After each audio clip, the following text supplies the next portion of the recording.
शास्त्रीय पद्धतीने शेतीचं नियोजन केल्यास ऊस शेती फायदेशीर, आर.बी. खंडागळे यांचे प्रतिपादन. शेडबाळ येथे ऊस पीक परिसंवाद कार्यक्रम. आजच्या युवा शेतकऱ्यांनी ऊसाची शेती कमी खर्चात अधिक उत्पादन देणारी कशी होईल याचा विचार करावा.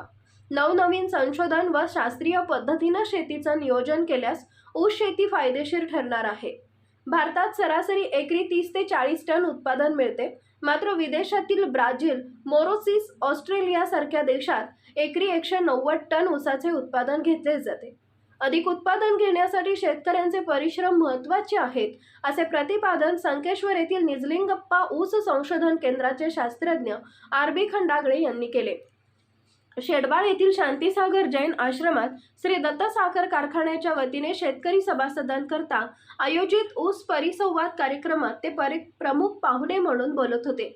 यावेळी दत्त साखर कारखान्याचे चेअरमन उद्यान पंडित गणपतराव पाटील, बाबासाहेब सौंदत्ती यांची प्रमुख उपस्थिती होती. खंडागळे पुढे म्हणाले, ऊसाची शेती फायदेशीर करून घेण्याकरता मशागतीपासून लक्ष देणं गरजेचं आहे.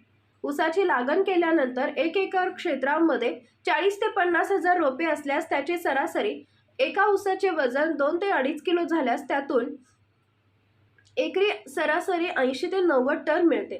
याकरता ऊसाला मुळातून खतं देणं गरजेचं आहे. याशिवाय ऊसाची वाढ व साखर निर्मिती ऊसाच्या पानातूनच होते. या पानातूनच सूर्यप्रकाश मिळणं गरजेचं असतं. पान हिरवंगार राहील याकडे लक्ष द्यावं. त्यामुळे सक्षम ऊसाची निर्मिती होते व वजन वाढते. दत्तचे शेती अधिकारी S.S. हेगांना यांनी ऊस वाढीबाबत शेतकऱ्यांना माहिती दिली. गणपतराव पाटील यांनी युवा शेतकऱ्यांना कमी खर्चामध्ये चांगले ऊस पीक कसे घेतले जाऊ शकते याची माहिती सांगितली.